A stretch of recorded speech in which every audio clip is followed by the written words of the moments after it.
Bonjour, je m'appelle Nicolas Dupont, première L, lycée du Coudon. Alors j'ai choisi la première L grâce à mon meilleur ami Julien. On a pris cette décision en quatrième lors d'un voyage en Angleterre. C'était vraiment sympa, un voyage très cool. On était dans une famille super sympa. Ils s'appelaient Brian et Jane. Ils nous avaient même emmené voir un match de rugby. On regardait le catch à la télé avec les enfants, c'était super marrant. Et bon, à côté de ça, on avait visité les musées avec le collège, tout ça. Mais bon, c'était pas très intéressant parce que en fait, les musées et tout ça, on avait déjà visité avec mes parents. Et Julien d'ailleurs. Et je vous parle de ça parce que je m'en souviens, parce qu'il n'y a pas très longtemps, en famille, tout, on avait regardé les vieilles cassettes, quoi. Parce que mon père, il adore filmer, il filme tout le temps. Et du coup, bon, comme c'était des vieilles cassettes, ils ont demandé à mon oncle, parce qu'il est un peu spécialisé là-dedans, d'en faire des DVD. Enfin, je sais pas trop comment ça se passe, hein, mais bon, voilà. Et donc, du coup, quand on a regardé tous ensemble avec Julien et tout, c'était assez sympa. On a revu des vieux trucs de quand j'étais petit. On a vu quand on sortait du bac à sable et qu'on revenait tout dégueulasse, qu'on se faisait engueuler par nos parents, c'était vraiment génial. Et aussi, j'y pense, là, j'ai revu Suzette quand elle était petite. Ça m'y a fait penser parce que quand elle était petite, elle avait les cheveux longs, maintenant elle a les cheveux courts. Et enfin, elle est blonde, elle a les yeux bleus, puis vraiment jolie. Mais bon, en tout cas maintenant, en première L, je sais ce que je veux faire. J'ai envie de devenir journaliste. Et devenir journaliste pour interroger des gens qui ont du vécu, quelque chose à raconter. Par exemple, j'aimerais interroger une vieille personne. Demandez à vos grands-parents de vous raconter leur vie, quand ils étaient jeunes, tout ça, pendant toute une après-midi, ils pourraient vous parler. Ils vont vous passionner, c'est génial. Moi j'aimerais interroger un rescapé de la guerre. Je dis pas que la guerre c'est intéressant ni rien, mais ce serait vraiment génial. Je sais pas. Puis, si j'ai envie de faire ça, c'est peut-être que je suis pas comme eux. Je suis pas intéressant, moi.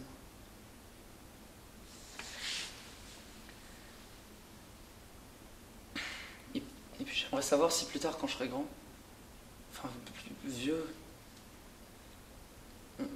et si quelqu'un venait me voir en me demandant qu'est-ce que j'ai fait de ma vie, j'aimerais avoir quelque chose à raconter.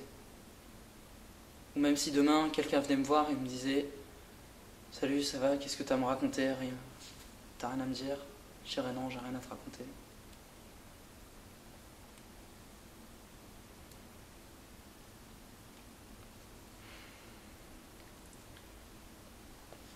Et là, je me pose plein de questions. Je me dis, pourquoi les gens s'intéressent pas à moi? Pourquoi ils viennent pas me voir? Pourquoi par exemple, les gens s'intéressent plus à Julien? D'ailleurs, Julien, lui, on aurait pu l'interroger. Il aurait quelque chose à raconter. Lui, il a toujours réussi ce qu'il voulait faire. Plus tard, il veut devenir archéologue, il va y arriver, j'en suis sûr.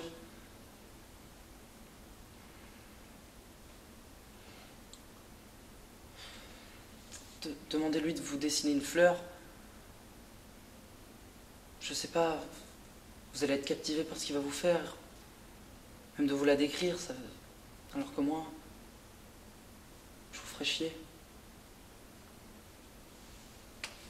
Putain.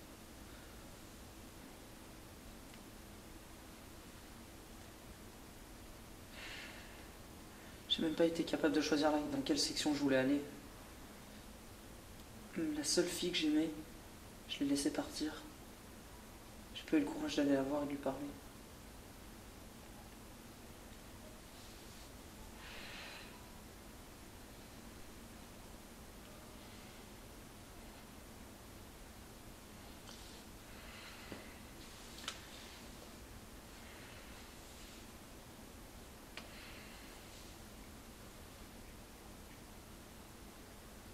Regardez-moi. On me demande de transcrire des émotions, mais je peux pas.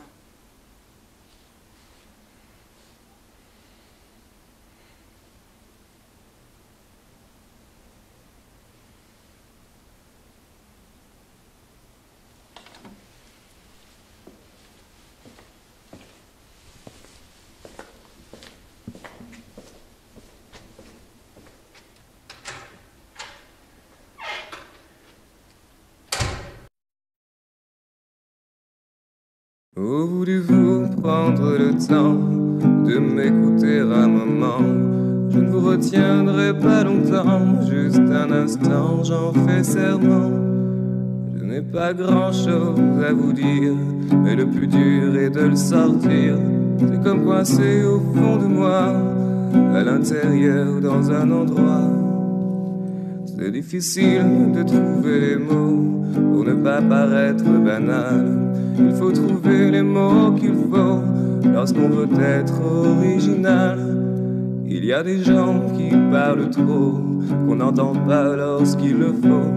On prend pas le temps de les écouter, parce que souvent ça nous fait chaque fois la même histoire. Lorsque je veux dire quelque chose, mes mots s'en mêlent, j'en finis par de dénouer mes ficelles.